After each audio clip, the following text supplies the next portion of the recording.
Hey guys, what's up? ஒரு 7 பொண்ணை வெட்டி சாப்பிட்டவன் இந்த படத்துல நல்லவன்னு சொன்னா அவங்களால நம்ப முடியுதா?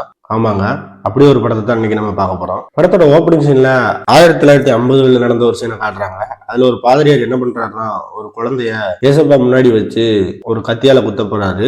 ஏன் அப்படின்னு சொல்லி பாத்தீங்கன்னா, அந்த குழந்தையோட உடம்புல ஒரு சாத்தான் தழும்பு இருக்குது. அந்த தழும்பை பார்த்துட்டு இது சாத்தானோட குழந்தை அப்படின்னு சொல்லிட்டு கொல்ல போறாரு. அப்படி கொல்றதுக்கு கத்தி தூக்கி வாங்கிட்டு இருக்கும்போது போலீஸ் வருது. போலீஸ் வந்து அந்த பாதிரியாரை சுட்டு அந்த குழந்தைய காப்பாத்துறது. இப்ப அப்படியே கட் பண்ணா 30 வருஷம் கழிச்சு காட்டுறாங்க. 30 வருஷம் கழிச்சு ஒரு சர்ச்சுக்கு ஃபாதர் ஒருத்தர் வராரு. அந்த ஃபாதர் என்ன பண்றாருன்னா, பேய் ஓட்டுறது எல்லாத்தையுமே கத்துக்கிறதுக்காக அந்த சர்ச்சுக்கு போறாரு. அந்த சர்ச்சுக்குள்ள போன உடனே முதல்ல அவர் கொண்டு வந்த பெட்டி எல்லாத்தையுமே சர்ச் பண்றாங்க.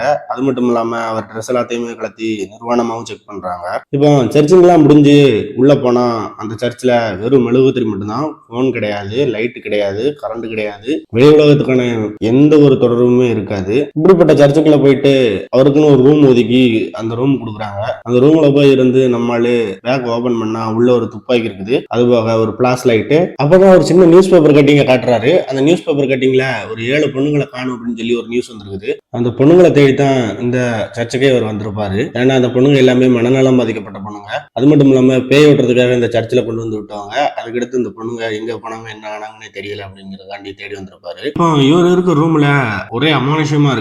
கண்ணாடி உடையுது. ரூம்ல இருக்கக்கூடிய பீரோ எல்லாமே ஒரு மாதிரி குலுங்குது. இதெல்லாம் பார்த்த நம்ம ஹீரோவுக்கு என்னடா அப்படி இருக்கு அப்படின்னு சொல்லி கொஞ்சம் பயப்படவும் செய்தாரு. இப்போ அப்படியே கட் பண்ணா அடுத்த சீன்ல ஒரு டீனேஜ் பொண்ணு ஒண்ணு இருக்குது. அந்த பொண்ணு பயங்கரமா கத்தி அலறுது. அந்த பொண்ணுக்கு பேய் ஓட்டுறங்கிற பேர்ல ஒரு ஃபாதர் ஒருத்தர் கையில சிலுவையை வச்சு பேய் ஓட்டிக்கிட்டு இருக்கிறாரு. அது மட்டும் இல்லாம இங்க நடக்கிறது எல்லாத்தையுமே ஒருத்தன் வீடியோ கேமரால ரெக்கார்ட் பண்ணிட்டு இருக்கான். இப்போ என்ன ஆகுது அப்படின்னு சொல்லி பாத்தீங்கன்னா, அந்த பொண்ணு படுத்திருந்த கட்டிலு மேலையும் கீழையும் துள்ள ஆரம்பிக்குது. அது மட்டும் இல்லாம அந்த பொண்ணை நோக்கி ஒரு பெரிய காத்து ஒண்ணு அடிக்குது. அப்புறம் அந்த சிலுவையும் எரிய ஆரம்பிக்குது. சோ பேய அவங்களால ஓட்ட முடியல. இந்த மேட்ரு ஃபெயில் ஆகுது. இப்போ நம்ம ஹீரோவுக்கு பயங்கரமா டவுட் வருது.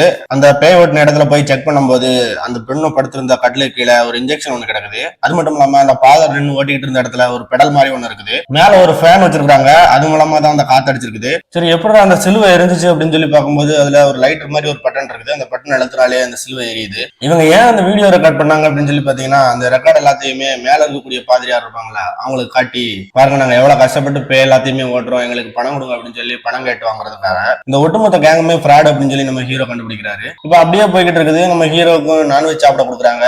அது நான்வெஜ் மாதிரியே இல்ல, ஒரு வித்தியாசமான கறியா இருக்குது. அது இது வரைக்கும் ஹீரோ அப்படி ஒரு கறியை சாப்பிட்டதே இல்ல.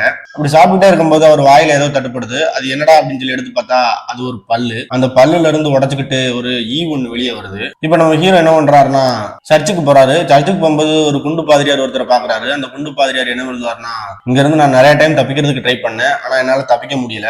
அது மட்டும் இல்லாம இங்க நடக்கிறது எல்லாமே அநியாயமா இருக்குது. இதை பத்தி எல்லாம் நம்ம பேச முடியாது. நம்மளை எப்பவுமே நம்மளை கண்காணிச்சுட்டு இருப்பாங்க இந்த சர்ச்சில் அப்படின்னு சொல்லி சொல்றாரு. அது மட்டும் இல்லாம நம்ம தனியா சந்திக்கிறதுக்கு ஒரே ஒரு இடம் தான் இருக்குது. அது அந்த பாவ மன்னிப்பு கேட்கிற இடம் தான். அங்க போய் இருந்துகிட்டு நான் இங்க இருந்து தப்பிக்கிறதுக்கு நிறைய டைம் ட்ரை பண்ணேன் அப்படின்னு சொல்லி அந்த குண்டு போய் சொல்ல, எனக்கு தண்டனை கொடுத்ததுதான் மிச்சம் அப்படின்னு சொல்லி சொல்லிட்டு இருக்கிறான். அப்புறம் நம்ம ஹீரோவும் உண்மையை சொல்றான். நம்ம ஹீரோ உண்மையிலேயே ஒரு போலீஸ் மேனு. இங்க அந்த ஒரு 7 பொண்ணுங்க காணாம போச்சுல, அந்த பொண்ணை தேடிதான் நான் இந்த சர்ச்சுக்கு வந்திருக்கேன் அப்படின்னு சொல்லி சொல்றான். அப்புறம் ஏன் நீங்க ஒரு படையை கூட்டு வந்து அழகா தேடி கண்டுபிடிச்சிருக்கலாமே அப்படின்னு சொல்லி சொல்றாரு. அதுக்கு நம்ம ஹீரோ என்ன சொல்றான்னா, 30 வருஷத்துக்கு முன்னாடி இந்த சர்ச்சில் வச்சு ஒரு பாதிரியாரை போட்டு தள்ளாங்க, அதனால போலீஸுக்கும் அவங்களுக்கும் ஆகாது, சோ அதனாலதான் என்ன அனுப்பி விட்டுருக்காங்க அப்படின்னு சொல்லி சொல்றாரு. இவங்க இப்ப 2 பேருமே பேசி முடிச்சுட்டு நம்ம ஹீரோ ரூமுக்கு வந்துருக்காரு. இப்ப அந்த குண்டு பாதிரியார் சொன்னது நம்ம ஹீரோக்கு ஞாபகம் வருது. நம்மள வேவ பார்க்கறதுக்கு இது வச்சிருக்காங்களா மைக்கி அப்படின்னு சொல்லிட்டு ஃபுல் ரூமையும் செக் பண்றாரு. அப்படி செக் பண்ணிட்டே இருக்கும்போது கையில ஒரு எலும்பு கூடு மாதிரி ஒண்ணு கிடைக்குது. அந்த எலும்பு எடுத்து பார்த்தா அந்த எலும்புல மனுஷனோட கண்ணு இருக்குது. அதை பார்த்த உடனே நம்ம ஹீரோ வாமிட் எடுக்க, வாமிட்ல இருந்து ஈயா பறக்குது. வாமிட்ல தவண்டுகிட்டே அப்படி திரும்பி பார்க்கும்போது ஒரு கொடூரமான முகம் ஒண்ணு வருது. அந்த முகத்தை பார்த்தோன்னே நம்ம ஹீரோ மயங்கி கீழே விழுந்துறாரு. நம்ம ஹீரோ கண்ணு முடிச்சு பார்க்கும்போது பெட்ல அவரை கட்டி போட்டுருக்காங்க.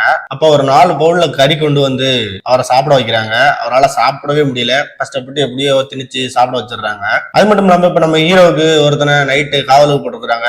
அவன் லேசா அசந்த நேரமா பார்த்து வாயாலே கயிறை கடிச்சு எஸ்கேப் ஆகிட்டு இருக்கும் போதே அவன் முடிச்சு பாத்துறான். எப்படியோ ஒரு வழியா கால் கட்டையை அவுத்து அவனை அடிச்சு போட்டு அங்க இருந்து எஸ்கேப் ஆகுறாரு. எஸ்கேப் ஆன நம்ம ஹீரோ என்ன பண்றாருன்னா, நேரா கிச்சனை போய் போய் பாக்குறாரு. நமக்கு ஏதோ சாப்பிட கொடுத்தாங்களா, அது என்ன அப்படின்னு சொல்லிட்டு கிச்சனை போய் தேடி பார்த்தா கிச்சன்ல நிறைய கறி கிடக்குது. அது கறியை பாக்குறதுக்கு வித்தியாசமா இருக்குது. என்னடா கறி அப்படின்னு சொல்லி யோசிச்சுட்டே இருக்கும்போது பக்கத்துல ஒரு ஃப்ரீசர் ஒண்ணு இருக்குது. அந்த ஃப்ரீசரை திறந்து பார்த்தோன்னே தலைவன் பயங்கரமான சாக்கு. அந்த 7 பொண்ணுங்களை காணும் அப்படின்னு சொல்லிட்டு நியூஸ் பேப்பர்ல வந்துச்சுல, அந்த 7 பொண்ணுங்களும் ஆட்டு தோலை உரிச்சு தொங்க விட்ட மாதிரி தொங்க விட்டு கொடூரமான முறையில கொலை பண்ணப்பட்டிருக்காங்க. அது மட்டும் இல்லாம நம்ம ஹீரோ சாப்பிட்டது எல்லாமே அந்த பொண்ணுங்களோட கறியை தான். இப்ப அந்த சமயக்கட்டுக்கு அந்த குண்டு பாதிரியா இருப்பான்ல, அவன் வந்துட்டான். அவனை பார்த்தோன்னே நம்ம ஹீரோ உஷாராகி அவனை அடிக்க போறான். என்ன அடிச்சிடாத, நானும் இங்க இருந்து தப்பிக்கிறதுக்கான வழியை தான் பாத்துக்கிட்டு இருக்கிறேன். இவங்க பண்ற கொடுமை என்னால தாங்க முடியல, இங்க பாரு அப்படின்னு சொல்லிட்டு அவன் முதல்ல இருக்கக்கூடிய தழும்பு எல்லாத்தையுமே காட்டுறான். இப்ப நம்ம ஹீரோவும் அவனை நம்புறான். இதெல்லாம் ஏன் பண்றாங்க அப்படின்னு சொல்லிட்டு அந்த குண்டு பாதிரியாட்ட கேட்க, இங்க ஒரு லைப்ரரி இருக்கு, வா அங்க போவோம் அப்படின்னு சொல்லிட்டு அங்க போய் ஒரு 1000 வருஷம் பழமையான ஒரு புக் ஒண்ணு எடுக்கிறாங்க. அந்த புக்ல ஒரு சிம்பிள் ஒண்ணு இருக்குது. அந்த சிம்பிளை காட்டி இதே மாதிரி சிம்பிளோட பிறக்கக்கூடிய ஒரு குழந்தைய சாத்தானுக்கு பலி கொடுத்தோம்னா சாத்தா இந்த உலகத்துல வந்து ஆட்சி புரிவார் அப்படிங்கிறது நம்பிக்கை. அதனாலதான் அந்த சிம்பிள் உள்ள ஆளை தேடுறாங்க அப்படின்னு சொல்ல நம்ம ஹீரோவும் அந்த சிம்பிளை மறைக்கிறாரு. நீ ஏன் கையால மறைக்கிற அப்படின்னு சொல்லி கேட்க, அப்ப நீதான் அந்த ஆளா அப்படின்னு சொல்லி கேட்கிறாரு. நம்ம ஹீரோவும் சரி அதெல்லாம் விடு அப்படின்னு சொல்லி சொல்ல, இங்க இருந்து தப்பிக்கிறதுக்கு ஏதாச்சும் வழி இருக்கா அப்படின்னு சொல்லி நம்ம ஹீரோ கேட்கிறாரு. அதுக்கு கீழே ஒரு அண்டர் கிரவுண்ட் வழியா ஒரு குகை ஒண்ணு இருக்குது. அது எனக்கு மட்டுமே தெரிஞ்சவாக. போன டைம் போகும்போது நான் மாட்டிக்கிட்டேன். ஆனா அந்த டைம் பக்கா பிளான் வச்சிருக்கேன், எப்படியாவது எஸ்கேப் ஆயிரும் அப்படின்னு சொல்லிட்டு அங்க இருந்து எஸ்கேப் ஆகுதுக்கு 2 பேரும் போறாங்க. அப்படி 2 பேருமே போய்கிட்டு இருக்கும்போது பின்னாடி இருந்து வந்து ஒருத்தன் நம்ம ஹீரோவை அடிச்சு கீழதல்ல, ஹீரோ மயக்கமா வரான். இப்ப ஹீரோவும் கண்ணு முடிச்சு பார்க்கும்போது தான் தெரியுது அந்த குண்டு பாதிரியாரும் அவங்க ஆளுங்க அப்படின்னு சொல்லி. அப்ப அங்க இருக்கக்கூடிய பாதிரியார்லாம் ஹீரோவை பார்த்து என்ன சொல்றாங்கன்னா, உன்னை சின்ன வயசுலயே கொண்டு இருந்தோம்னா முதல்ல சாத்தா வந்திருப்பாரு, இப்போ லேட் ஆனதுனால 7 பாவம் செஞ்சவங்களோட கரியவும் ஒரு இன்னசென்டோட ரத்தத்தையும் நீ குடிச்சு நாங்க மந்திரம் சொன்னோம்னா கண்டிப்பா சாத்தா அங்க வருவாரு அப்படின்னு சொல்லி ஒரு பாதிரியார் புலம்பிக்கிட்டு இருக்க, என்னடா இது மூட நம்பிக்கை அப்படின்னு சொல்லிட்டு நம்ம ஹீரோ யோசிச்சுட்டு இருக்கிறான். இப்ப அந்த இன்னசென்ட் டீனேஜ் பொண்ணு இருக்குல்ல, அந்த பொண்ணை கூட்டு வராங்க. அந்த பொண்ணை சங்கிலே ஒரு குத்தி ஒரு கிளாஸ் ரத்தத்தை பிடிச்சு முதல்ல பாதிரியார் எல்லாருமே கொஞ்சம் கொஞ்சம் குடிச்சிட்டு நம்ம ஹீரோவுக்கும் கொஞ்சம் கொடுக்குறாங்க. ஹீரோவை கொடுத்துட்டு அவங்க லத்தீன் மொழியில இருக்கக்கூடிய மந்திரத்தை எல்லாத்தையுமே தெளிவா சொல்லிட்டு இருக்கிறாங்க. அப்படி சொல்லிட்டு இருக்கும்போது எந்த மாற்றமுமே வரல. சொல்லி முடிச்சுட்டும் செஞ்சுட்டாங்க, எந்த மாற்றமும் வரல, சாத்தானும் வரல, ஒண்ணும் வரல. இப்ப நம்ம ஹீரோ பயங்கரமா சிரிச்சு போச்சா எல்லாம் போச்சா அப்படின்னு சொல்லி கலாச்சிட்டு இருக்கிறான். அடுப்பான அந்த பாதிரியார் என்ன பண்றாருன்னா, கையில இருக்கக்கூடிய கத்திய வச்சு நம்ம ஹீரோவை குத்தி கொண்டுறாரு. நம்ம ஹீரோவும் குத்தி கொள்ள அவரை தூக்கி ஒரு கிணத்துல ஒண்டி போட்டுறாங்க. இப்ப அப்படியே நைட் ஆகுது. நம்ம பாதிரியாருக்கெல்லாம் ஹெட் இருப்பார்ல, அவர் சரக போட்டு புலம்பிட்டு இருக்காரு, சாத்தான் வரலையே அப்படின்னு சொல்லி. இப்ப நம்ம குண்டு பாதிரியார் என்ன பண்றானா, அப்படியே பாதிரியாருக்கு ஹெல்ப் பண்ற மாதிரி ஹெல்ப் பண்ணி பாதிரியாரை போட்டு தள்ளிடுதான். போட்டு தள்ளாது மட்டும் இல்லாம மறுநாள் காலையில அந்த பாதிரியார் கேங்க எல்லாத்தையுமே கூப்பிட்டு, நான் தான் இனிமேல் உங்க எல்லாருக்குமே ஹெட் அப்படின்னு சொல்லி இவனே தலைமை பொறுப்பு எடுத்துக்கிட்டான். அப்படி தலைமை பொறுப்பு எடுத்துட்டு சும்மா ஒரு பேச்சுக்குன்னு ஒரு பிரேயர் கூட்டம் மாதிரி ஒண்ணு வைக்கிறாங்க. இப்ப அப்படியே கேமரா கிணத்துக்குள்ள போகுது. கிணத்துக்குள்ள நம்ம ஹீரோ எந்திக்கிறான். ஹீரோ எந்திரிச்சு வெளியே வரும்போது சாதாரண மனுஷனா வரல, அது ஒரு மாதிரி வித்தியாசமான ஒரு கெட்டப்ல வரான் வெளியே. அது வேற ஒண்ணும் இல்ல, அதுதான் உண்மையிலேயே ரியல் சாத்தான். இப்ப அந்த சாத்தான் நேரா அவங்க பிரேயர் நடக்கிற இடத்துக்கு போகுது. இப்ப அந்த குண்டு பாதிரியார் இருக்கான்ல, அவன் அப்படியே அந்தரத்துல பறக்குறான். அப்படியே அந்தரத்துல பறந்து ஏசப்பாவை சிலுவை அடிச்ச மாதிரி கை ரெண்டே உரிச்சு மேல போய்கிட்டே இருக்கிறான். மேல போய் அவன் உடம்புல இருக்கக்கூடிய சதை எல்லாமே தனியா பிஞ்சு எல்லாமே பறக்க ஆரம்பிக்குது. அது மட்டும் இல்லாம கடைசியா அவன் உடம்புல இருக்கக்கூடிய உறுப்புகள் எல்லாமே ஈ மாதிரி மாறி ஈயாவே பறந்து போய் ட்ரெஸ் மட்டும் கீழே விழுது. இதே மாதிரிதான் அங்க இருக்கக்கூடிய எல்லா பாதிரியாருமே ஆகுறாங்க.